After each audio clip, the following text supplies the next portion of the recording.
साथियों नमस्कार। आज हम भारत में काली मिट्टी के बारे में पढ़ेंगे।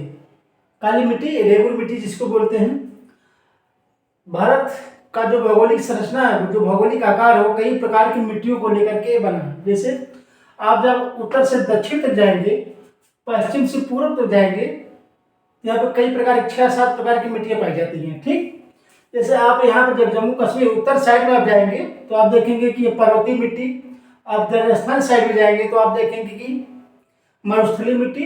आप जब ये उत्तर भारत इधर जाएंगे तो आप जो है जलोढ़ मिट्टी, और इधर आपका जो पठारी और पर्वतीय मिट्टी। ठीक, मध्य भारत में आप जाएंगे, मध्य भारत से ही शुरू हो जाता है आपका बाबा बुदन की पहाड़ी, कर्नाटक तक जो है प्रसिद्ध काली मिट्टी, दक्कन का पठार जिसको बोलते हैं। ठीक, और आप यहाँ किनारे किनारे देखिए जलोढ़ के साथ साथ लैटराइट मिट्टी इधर साइड में। ठीक है, तो सब मिट्टियों को एक साथ में ना लेकर के हम सिर्फ काली मिट्टी के बारे में इस वीडियो में चर्चा करेंगे। ठीक, उसका कारण ये है, सभी मिट्टियों को अगर एक ही वीडियो में चर्चा किया जाए तो वीडियो में जो है सभी बातों को नहीं कहा जा सकता। ठीक है, दिक्कत होती है। तो आज हम जो है काली मिट्टी के बारे में पढ़ेंगे, ब्लैक सॉइल जिसको बोलते हैं।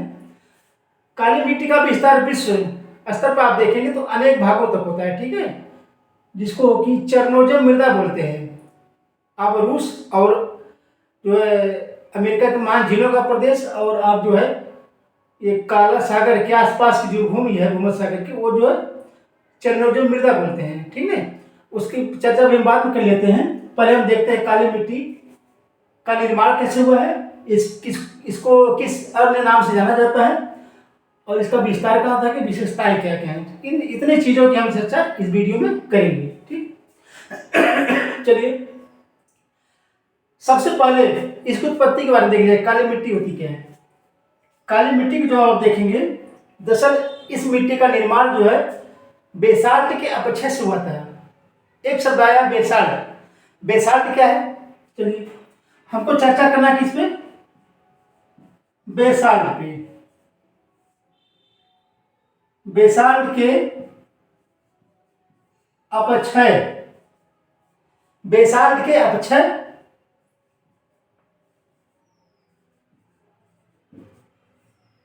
बेसाल्ट के अपक्षय अपरदन से काली मिट्टी रेगुर का निर्माण होता है। अब जो नया शब्द आया बेसाल्ट, इसकी चर्चा कर लेते हैं। देखिए बेसाल्ट क्या है, यहाँ पे हम ज्वालामुखी संरचना रफली बना दे रहे हैं। यहाँ पे इसके माध्यम से जब ज्वालामुखी विस्फोट होता है तो लावा जब बाहर आता है इस तरह से करके, तो तेजी से जमने भी लगता है। ठीक है, इस लावा के जमने से जो पठारी, जो कठोर संरचना बनती है, वो बेसाल्ट बोला जाता है।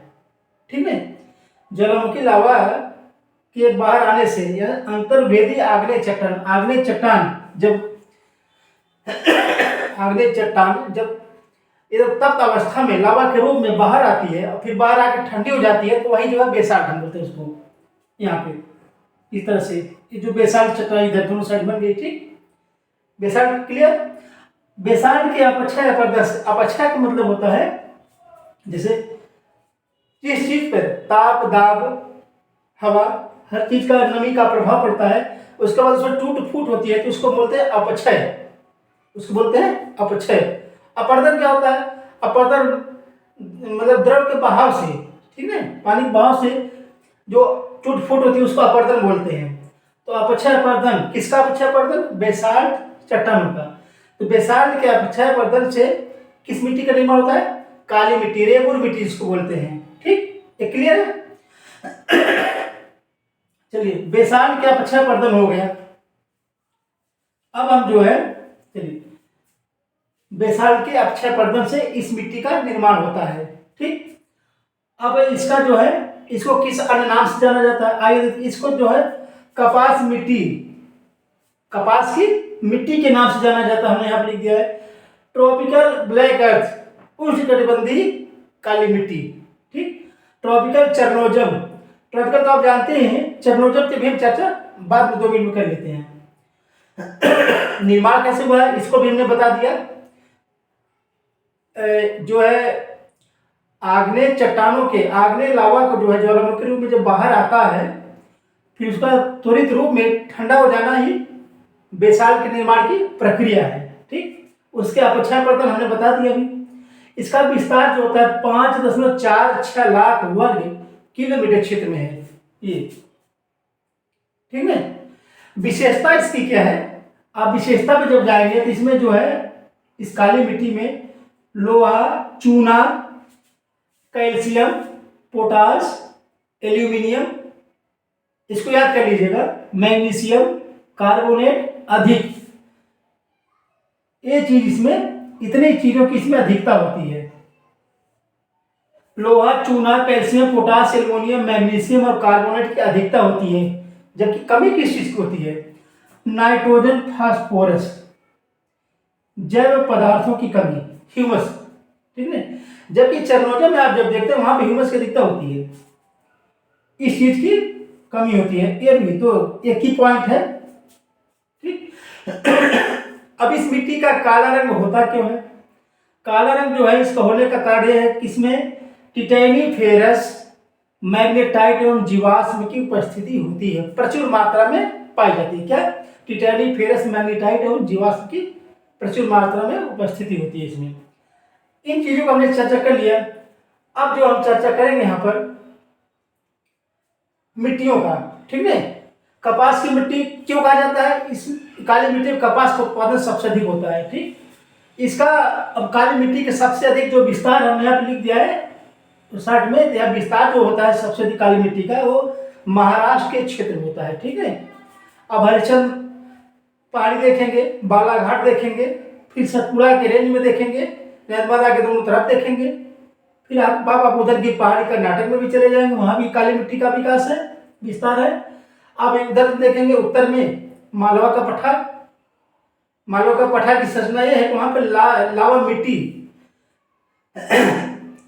ये जो है क्या नाम है, आग्नेय लावा के निर्माण के से, आग्नेय लावा से ये जो है यहाँ पे निर्माण हुआ किसका, मालवा के पठार का। तो मालवा के पठार से इसका विस्तार जो है कर्नाटक तक। बाकी आप छिटपुट रूप में आप देखेंगे यहाँ पर राजमाल की पहाड़ी जो है झारखंड में, झारखंड बिहार बॉर्डर पे राजमाल की पहाड़ी है। फिर आप देखेंगे महानदी के रेंज में छत्तीसगढ़ के एरिया है। ठीक, फिर यहाँ पे काली मिट्टी जगह छिटपुट रूप में मिलती है।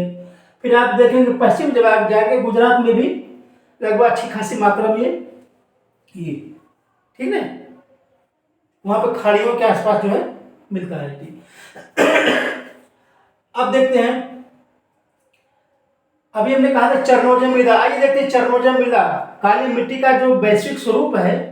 रूस और ये आपका जो काला सागर के आसपास, भूमध्य सागर के आसपास, फिर अमेरिका के महान झीलों के आसपास का जो क्षेत्र है वो चरनोजम मृदा यानी काली मिट्टी के रूप में जाना जाता है। आइए देखते हैं चरनोजम है क्या। चरनोजम, चरनोजम जो है इस चरनो प्लस जेमेलिया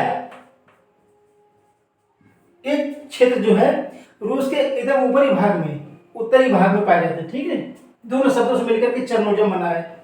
अब इस मिट्टी का विस्तार क्या है, वहां पे स्टेपी प्रदेश के रूप में जाना जाता है, स्टेपी प्रदेश। चलिए देख लेते हैं। अमेरिका की 5 झीलें जो हैं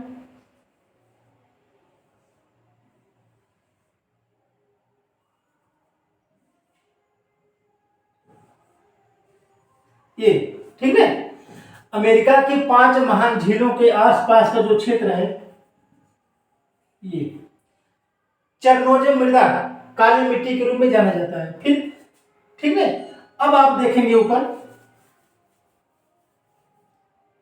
ऊपर आप देखिए काला सागर के आसपास ये जो क्षेत्र है मालडोवा से लेकर के आप जो है ये यूक्रेन, यूक्रेन, ठीक है। दरअसल इस मिट्टी की विशेषता गेहूं भी प्रचुर मात्रा में मिलता है। तो यूक्रेन की जो खाद्यान्न, प्रमुख खाद्यान्न गेहूं है वहां पे, ठीक है।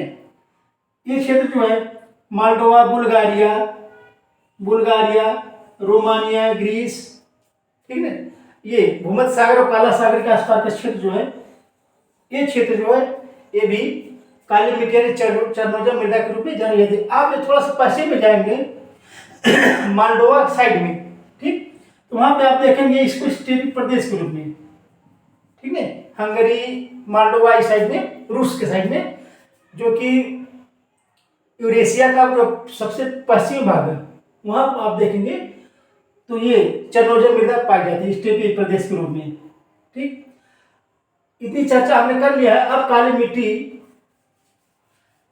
अब भारत में मिट्टी का जो स्वरूप है, कौन मिट्टी सबसे अधिक, कौन सबसे कम, किसका विस्तार है, ठीक है। तो सबसे अधिक, इसको ध्यान दीजिएगा, परीक्षा में ये पूछा जाता है, परीक्षा में ये पूछा जाता है। सबसे अधिक जिस मिट्टी का विस्तार भारत में है वो है जलोढ़, लाल, काली, पर्वतीय, मरुस्थलीय,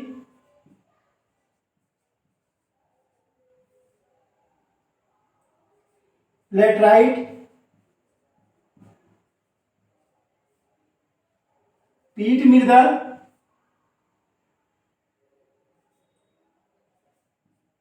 लवणीय,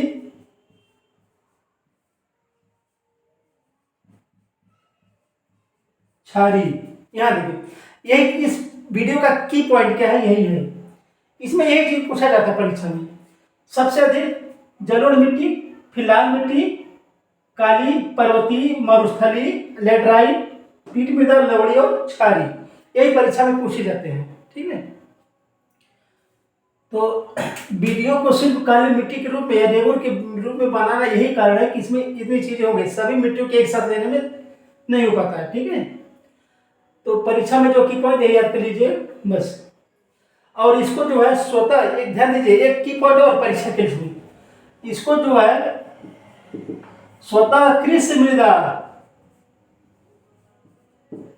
स्वतः कृषि मृदा के रूप में जाना जाता है। ये भी परीक्षा में पूछा जाता है, कौन सी मृदा है जो स्वतः कृषि के रूप में जानी जाती है, तो काली मिट्टी है। इसका कारण यह है कि थोड़ा सा सूखने पर ये चटकन से पड़ जाती है, दरार पड़ जाती है, ठीक, जुताई के रूप में आसान हो जाती है थोड़ा। स्वतः कृषि मृदा इसे के रूप में जाना जाता है।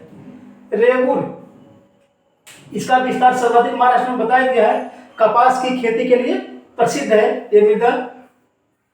और मालवा का जो पठार है आप देखेंगे, इस भाग में लावा से निर्माण हुआ उसका